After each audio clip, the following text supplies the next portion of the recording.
Assalamualaikum warahmatullahi wabarakatuh. Waalaikumsalam warahmatullahi. Bismillahi walhamdulillah. Wassalatu wassalamu ala Sayyidina Muhammad ibn Abdillah wa ala alihi wa ashabihi wa mawalah. Wala hawla wala quwwata illa billah, amma ba'da. Hadaratil kiram yang sangat saya muliakan, segenap pimpinan di kantor Perhutani Jawa Timur, barangkali yang hadir, yang tidak bisa saya sebut satu persatu, segenap pimpinan dan para staf yang sangat saya muliakan, kepada Bapak, Ibu, hadirin hadirat di lingkungan kantor Perhutani, jamaah sholat zuhur, semuanya yang hadir, saya doakan sehat walafiat, selamat dunia akhirat, ditakdir sugih dunia sugih akhirat, rezekine kathah, domete tawa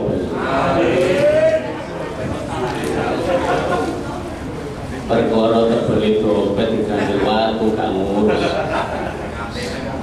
Barokah ngaji kula sampeyan muga-muga ditakdir menjadi orang yang mendapatkan pertolongan di Gusti Allah. Amin ya rabbal Allahumma sholli ala Muhammad. Hadirin Bapak Ibu yang sangat saya muliakan, belum ada satu minggu yang lalu kita memperingati peristiwa yang di luar nalar, peristiwa yang nggak masuk akal. Belum ada satu minggu, masih 5 hari yang lalu, peristiwa Isra wal Mi'raj. Isra Mi'raj itu keajaiban. Maka ketika akhir bulan Rajab kemarin saya pernah memohon kepada Allah, kata-katanya seperti ini: ya Allah, seperti halnya panjenengan bisa membuat Rasulullah, memberi Rasulullah keajaiban perjalanan Isra Mi'raj, berilah kami juga keajaiban untuk melewati segala beratnya ujian yang Engkau berikan di muka bumi.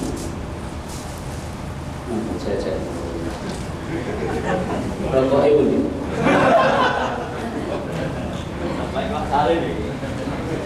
Bapak Ibu yang sangat saya muliakan, pasti di antara kita semuanya manusia pernah suatu saat, suatu waktu pernah punya masalah yang seakan-akan masalah itu jalan buntu, gak ada solusi sama sekali, maju salah, mundur salah, kanan kiri salah, semuanya gak bisa lewat, gak ada solusi satupun. Maka di saat mentok kayak gitu, yang kita harapkan kepada Allah hanyalah keajaiban. Pasti Bapak Ibu, panjenengan punya masalah yang pernah gak terselesaikan. Ternyata Allah memberikan keajaibannya. Ternyata keajaiban itu masih ada.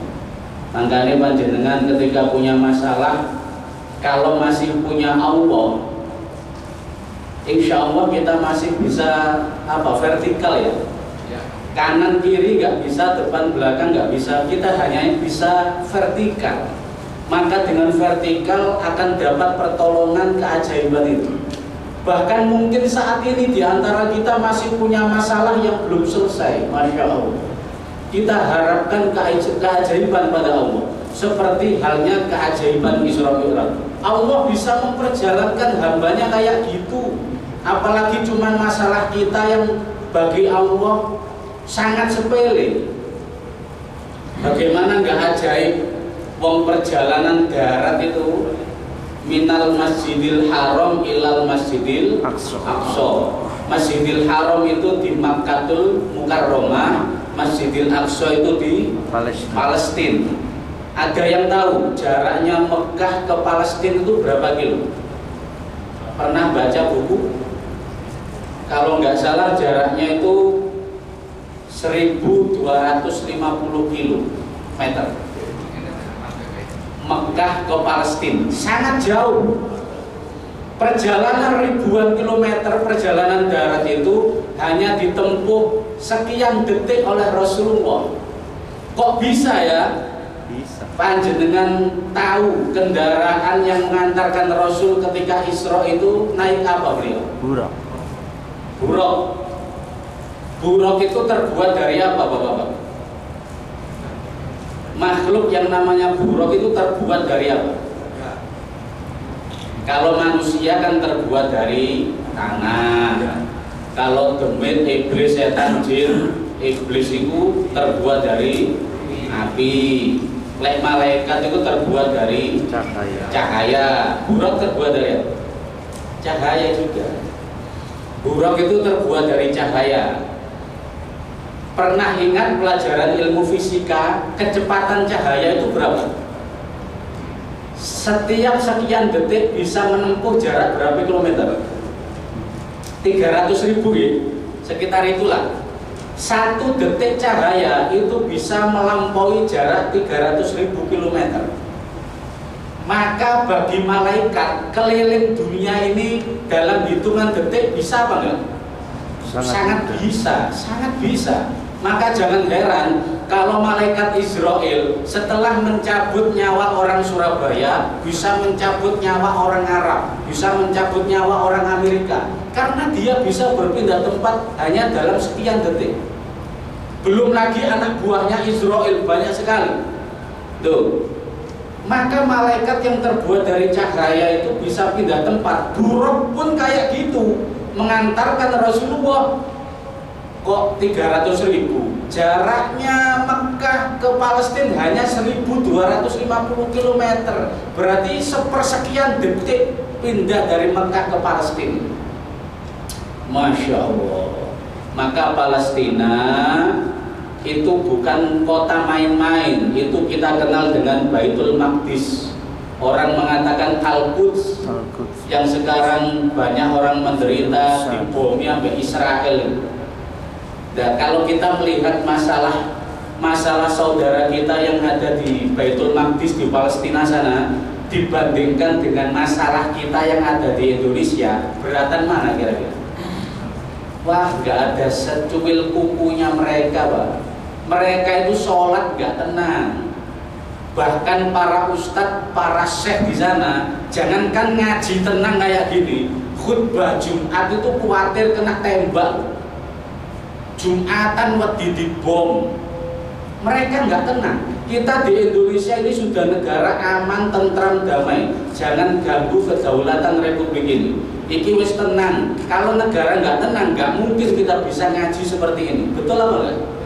Nah, nggak mungkin bisa ngaji. Sholat aja gurung karuan, apa meneng ngaji. Maka beratnya ujian kita di Indonesia nggak mengalahkan beratnya ujian mereka di Palestina itu. Maka kalau kita punya masalah, jangan putus asa. Terus saya nggak boleh bersedih, Ustaz. Boleh, manusia boleh sedih, boleh nangis, boleh nangis ke Allah, nangis ke teman. Hanya berapa menit, berapa jam kita ngopi sama mereka, curhat.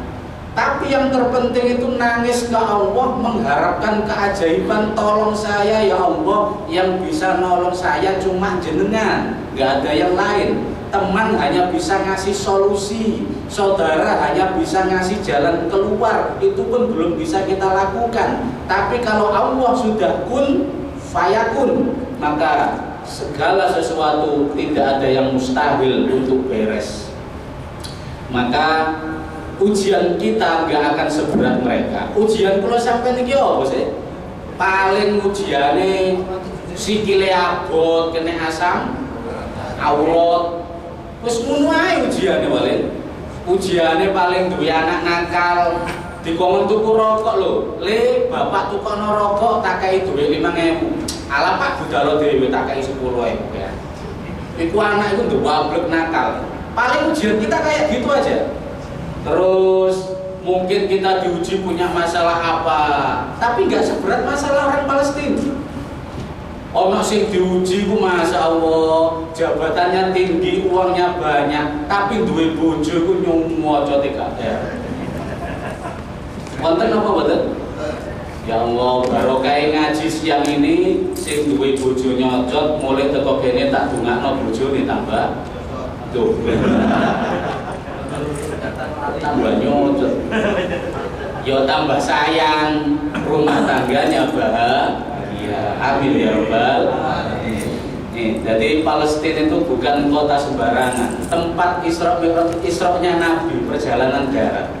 Dari Palestina itulah Nabi vertikal mi'raj ke langit. Maka ada yang mengatakan as-sholatu mi'rajul mu'minin. Sholat itu mi'rajnya kaum orang-orang beriman. Nabi Muhammad mi'raj itu melewati langit demi langit. Masya Allah, setiap langit itu ketemu nabi-nabi terdahulu.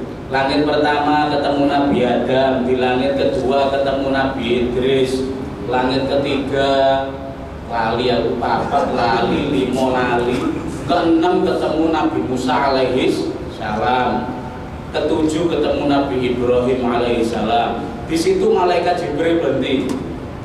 Sudah ya Rasulullah, saya nggak bisa terus ke atas. Kenapa? Kalau saya ke atas terbakar saya. Kok bisa? Ya tempat saya sampai sini. Saya nggak kuat bertatap muka dengan Allah, nggak kuat. Lah terus panjenengan terus, antum terus naik ke atas, menembus dari Sidratul Muntaha itu naik ke Mustawa sampai bertatap muka dengan Allah Azza wa Jalla. Satu-satunya manusia yang pernah bertatap muka dengan Allah itu hanya Muhammad Rasulullah. Nabi Adam pun yang tinggal di surga itu belum pernah bertatap muka dengan Allah, hanya bercakap-cakap. Nabi Musa alaihi salam yang terkenal dengan julukan Kalimullah. Kalimullah itu orang yang bercakap-cakap dengan Allah padahal hidupnya di dunia, di bumi. Di bumi tapi seomong-omongan karo Allah. Itu cuma Nabi Musa. Maka gelarnya beliau Kalimullah, orang yang pernah ngobrol dengan Allah. Nabi Musa itu punya masalah, langsung ngomongnya Allah. Ya Allah, ya apa nih? Sudah dijawab langsung, karena beliau Kalimullah. Nah, Nabi Musa itu karena hanya ngomong saja, tiap-tiap hari punya masalah ngomong dan ngomong.